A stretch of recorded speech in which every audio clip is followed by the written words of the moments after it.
Hello friends, आज की इस वीडियो में हम बात करेंगे पाठ्य योजना के बारे में। जो हमारा पाठ्य योजना का विषय है, हमारा अर्थशास्त्र प्रकरण है भूमि।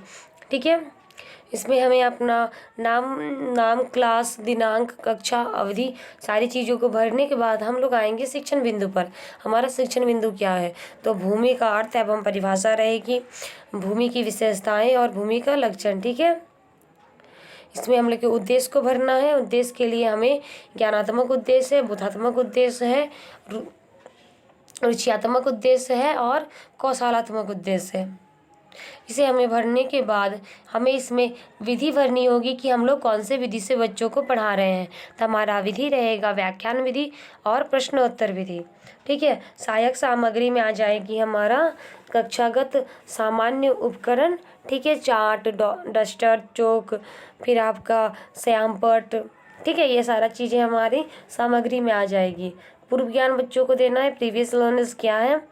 उसके बाद प्रस्तावना प्रश्न। ठीक है, प्रस्तावना में कुछ प्रश्न किए जाते हैं जो छात्र अध्यापक या छात्र अध्यापिका अपने छात्रों से करते हैं। पहला इसमें प्रश्न है हमारा, ये जो प्रस्तावना प्रश्न जो होते हैं, इसमें कम से कम 3 प्रश्न होना चाहिए। ठीक है, तो पहला प्रश्न है हमारा आपका उत्पादन के साधनों को कितने में बांटा गया है। उत्पादन के साधनों के नाम क्या होते हैं। प्राकृतिक संसाधन के अंतर्गत क्या आता है। ठीक है, जब प्राकृतिक संसाधन के अंतर्गत क्या आता है, यहाँ पर बच्चे मौन हो जाएंगे क्योंकि बच्चों को बाकी 2 प्रश्नों का उत्तर आता है, लेकिन प्राकृतिक संसाधन में हम लोग किन चीज़ों का अलग करेंगे, ये बच्चों के लिए समस्यात्मक प्रश्न हो जाएगा। यहाँ पर हम लोग का उद्देश्य कथन बनेगा। यहाँ पर हम लोग बच्चों से कहेंगे, आज हम भूमि का अर्थ एवं परिभाषा, भूमि की विशेषताएं तथा भूमि के लक्षण का अध्ययन करेंगे।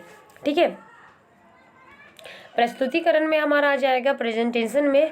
यहाँ पर हम लोग के लिए 6 कॉलम बनाए गए हैं। पहला है हमारा शिक्षण बिंदु, दूसरा है छात्र अध्यापक क्रिया, छात्र क्रिया, सहायक सामग्री और पाठ श्यामपट्ट कार्य, मूल्यांकन प्रश्न। ठीक है, पहला हमारा है,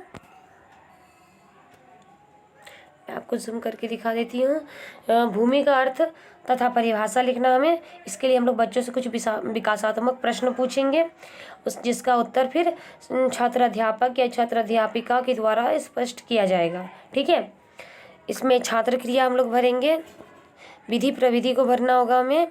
किसी लेसन प्लान में विधि और प्रविधि के लिए जगह नहीं दी जाती है क्योंकि हम लोग विधि ऊपर में ही भर चुके हैं, इसलिए कॉलम अगर नहीं रहता है तो कोई बात नहीं है, इस कॉलम को छोड़ देना है, और अगर है तो आप लोग भर सकते हैं। और श्यामपट्ट वर्ग के लिए हम लोग भर देंगे, यहाँ पर उत्पादन के साधनों को दिखा देंगे और मूल्यांकन प्रश्न पूछेंगे बच्चों से कुछ। जैसे पहला प्रश्न है हमारा, भूमि से आप क्या समझते हैं। दूसरा प्रश्न है, भूमि उत्पादन में किस प्रकार से सहायक होती है। ठीक है, भूमि उत्पादन में किस प्रकार सहायक होती है। ये 2 प्रश्न हम लोग बच्चों से विकासात्मक मूल्यांकन प्रश्न पूछेंगे। ठीक है, दूसरा हमारा टॉपिक पॉइंट रहेगा भूमि की विशेषताएं। ठीक है, इसमें हम लोग बच्चों से कुछ विकासात्मक प्रश्न पूछेंगे जिनका छात्र उत्तर देंगे। यहाँ पर भी आपको विधि डालनी है और यहाँ पर भी आप लोगों के लिए कुछ मूल्यांकन प्रश्न दिए गए हैं। ठीक है, जैसे भूमि की विशेषताएं क्या होती हैं। ठीक है, अचल तथा अनास्वन में क्या अंतर होता है। ठीक है, इन चीज़ों का हम लोग मूल्यांकन प्रश्न में लेंगे। आगे है हमारा छात्र अध्यापक द्वारा स्पष्टीकरण। हम लोगों ने जो भूमि की विशेषताएं बताई थी उन्हीं का फिर छात्र अध्यापक या छात्र अध्यापिका उसको स्पष्ट करेंगे कि भूमि की क्या क्या विशेषताएं हैं। तो ये पहली विशेषता है कि सीमित मात्रा, प्राकृतिक संसाधन जो होते हैं वो सीमित मात्रा में उपलब्ध होते हैं। प्रकृति का निःशुल्क उपहार है ये। तीसरा है अनास्वन है। चौथा है हमारा अचल या गतिहीन, क्योंकि प्राकृतिक साधन इधर उधर नहीं चलते इसलिए इसे गतिहीन कहा जाता है। तीसरा है निष्क्रिय उत्पादन। ठीक है, इसी में हम लोग को छात्र क्रिया में हम लोग लिखेंगे कि कक्षा में छात्र ध्यानपूर्वक सुनेंगे। जब छात्र अध्यापक या छात्र अध्यापिका के द्वारा स्पष्टीकरण दिया जाता है तब छात्र मौन होकर सुनते हैं। ठीक है, और विधि हमारी दी गई है और मूल्यांकन प्रश्न और श्यामपट्ट वर्ग।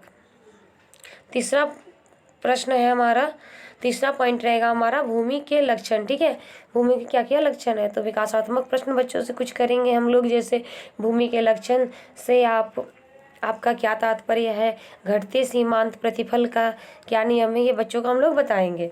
और यहाँ पर छात्र अध्यापक द्वारा स्पष्टीकरण दिया जाएगा कि भूमि के कई